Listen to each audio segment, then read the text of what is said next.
back, relax, and maybe get yourself a snack. Me and you gonna have a little chat about books. Hey guys, I am here today to do my wrap up of April. I actually read so many books in April because of the various readathons and events that were hosted in April. The first of these was Tome Topple, which was run by the lovely Sam from Thoughts on Tomes. I had so much fun participating in this. It is a readathon that focuses on books over 500 pages and getting through them. I loved it. I read 3 books during the readathon and I was super duper happy with that, so definitely well worth participating in. The next event that was on in April was the Cozy Reading Night, hosted by Lauren from Lauren and the Books. This was a 3-hour night of just chilling, getting cozy, having snacks, eating food, reading books and tweeting. Lots of tweeting. So my friend Maddie came round to my house and we sat together on my bed, chilling and reading for 3 hours and having a great time. It was so much fun and we enjoyed it immensely, and I'll definitely be doing the same thing the next time one of them rolls around. I'm sure there's going to be a couple more this year. Loved it, had so much fun, and managed to finish a book and get very far into 2 others, which is great. The final event that happened was the Dewey's 24-hour readathon that happened on the 29th of April. I really enjoyed this. It was super last minute for me because I only found out about it that morning, and it started at 1 PM BST, which is British summertime in the UK, and it runs for a solid 24 hours, and the aim is just to read as much as you can in that 24-hour period. So I think I read for about 13 of the hours and then gave up, but I managed to finish 3 books in that time and I was really happy about that. I also started another book and got a fair way through, so very exciting stuff, and I'm going to run through all of the books I managed to read for you this month, which is a whopping 22 books, and I dread to think how many pages, but probably upwards of 10,000 I would guess, because of the Tome Topple and because some of the books I read were just huge. So I'm going to go from lowest rated to highest rated, and unfortunately my lowest rated didn't even get a rating, it just got a DNF. I did not finish this book, and that is Crooked Kingdom by Leigh Bardugo. I know so many people who absolutely adored this series. I did not enjoy the first one in this series that much. I thought it was okay. I gave it 2 stars I think when I read it, but I wanted to love this one because so many people said that the second one was better. I got halfway through this, I got over halfway through this, and I was reading it with Eleanor from Eleanor Reads Books. Neither of us were very into it. It was just kind of boring and kind of predictable, and I just didn't really enjoy any of the characters or the world or kind of anything, to be honest. I was just bored whilst reading it, and I don't like that when I'm reading. It wasn't necessarily the worst thing I've ever seen, it wasn't that badly written, it just really wasn't capturing my attention personally, and I had so many other books at the time that I really did want to get to and that I knew I would enjoy, so this just did not really seem like my cup of tea, and honestly I only picked it up because it's part of the BookTube SFF shortlist. Unfortunately it won't be getting my vote, as you can probably guess from the fact I didn't finish it, but I gave it a good stab and I got halfway, and it's not for me. The next book I have is The Hallowed Hunt, which is by Lewis McMaster Bajoud. This is a book I audiobooked, and I'm pretty glad I don't own a physical copy of it because I didn't really love it, even though I thought I would. I only gave this a 2 out of 5 stars. The next one I read is Magnus Chase and the Hammer of Thor by Rick Riordan. This one again is on the BookTube SFF shortlist, hence why I read it. I didn't love the first one in the series, I think I gave it a 2.5. This one also got a 2.5. It's not bad as such, it's just the humour I don't like very much. The humour of these books is very childlike, it's very toilet humour. It certainly isn't my particular taste. I gave this a 2.5. The next one I read is A Gathering of Shadows, book number 2 by V.E. Schwab. This one I liked a little bit more than I liked the first one in the series, I think. I ended up giving it a 3 stars overall. The next book I read is Bruised, which is by Sarah Skilton. This was one of the Book Buddy Box books that was chosen by Eleanor. I ended up giving this 3 out of 5 stars as well. The next book I read was Spellslinger by Sebastian de Castell. This one was sent to me and I kept it because I really enjoyed Sebastian de Castell's Greatcoat series. This one was not quite as good. It is a YA series, but it wasn't as crude or funny as the Greatcoat series, and I think that just is because it's a YA rather than an adult book. I gave it 3 stars. I think the series has potential and I might read the next one when it comes out. Bane and Shadow by John Scovron. This one is the second one in the Empire of Storm series and I really enjoyed it again, so I gave this a 3.5. Next up, I read 100 Shadows by Huang Jungen. This was part of the Moth box. I gave this a 3.5 out of 5 stars as well. It's definitely super short, so the development isn't quite as much as I wanted it to be, but I love the concepts and I think it's got some great moments, so watch out for my review of this. Next up, I read The Sons of Thestian by M.E. Vaughan. This one was sent to me for review by the author, and it's a YA series. It's the start of a YA series. It's a fantasy book that definitely surprised me. It had some great twists, so I only gave it a 3.5, but I think the series definitely has potential. The next book I read was Dreadnought by April Daniels. This one was super fantastic. I really enjoyed this. It was a focus on a trans lesbian main character who becomes a superhero.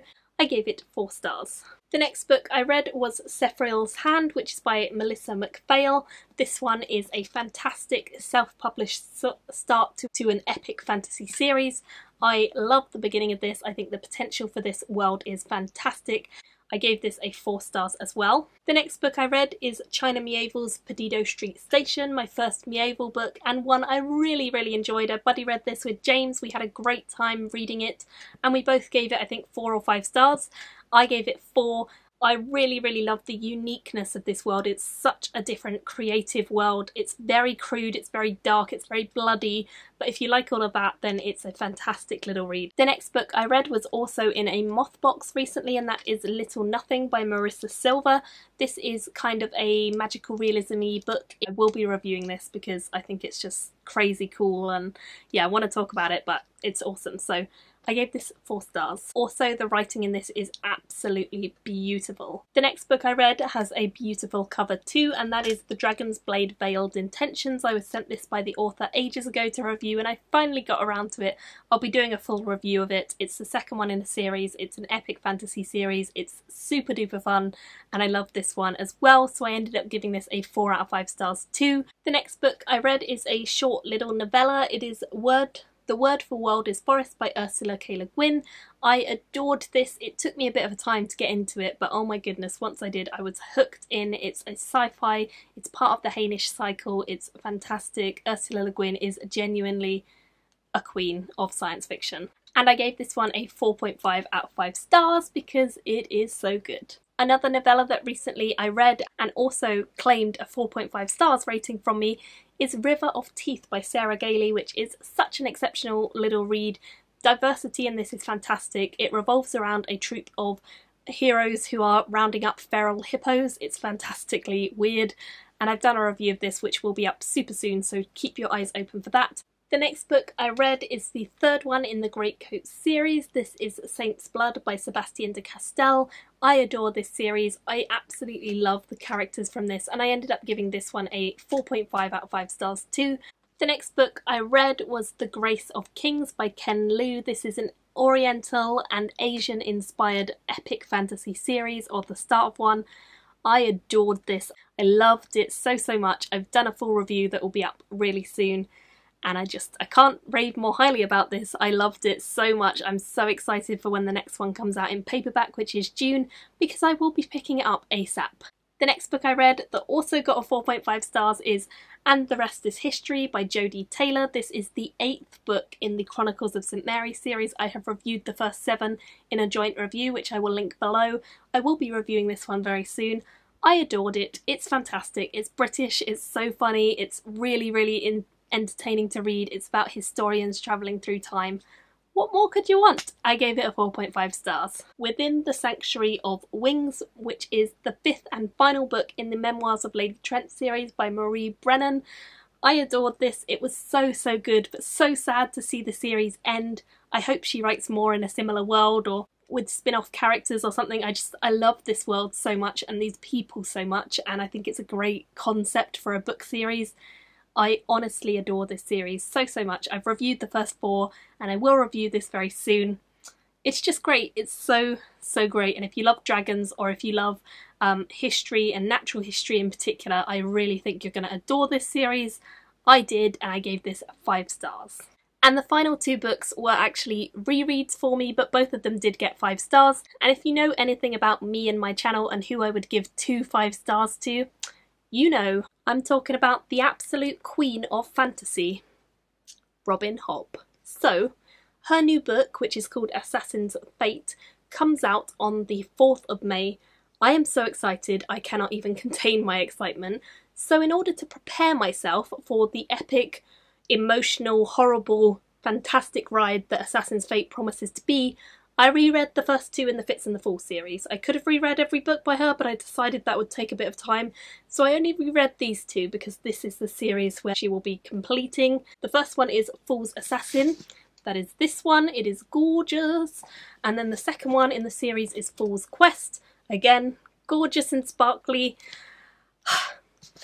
Of course, Robin Hobb always gets 5 stars, or at least with this series and her Fits series generally, I always tend to love them. So yeah, both of these got 5 stars. I don't think I need to talk any more about how much I adore her, but if you would like to hear me go on about her, I will link some of the reviews I've done of her books because I have reviewed all of them.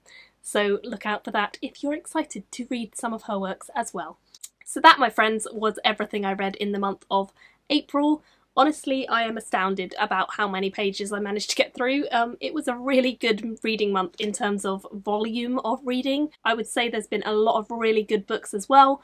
Certainly a lot that I would recommend you guys pick up.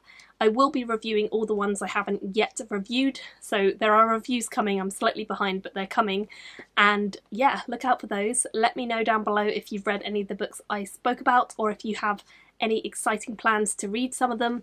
And also tell me what your favourite book of the month was, the book that you read in April that you most enjoyed. Thank you guys for watching. I will see you all very soon in my next video. Bye! Thank you for watching my video today. Go pick up a book, then come back and chat with me again.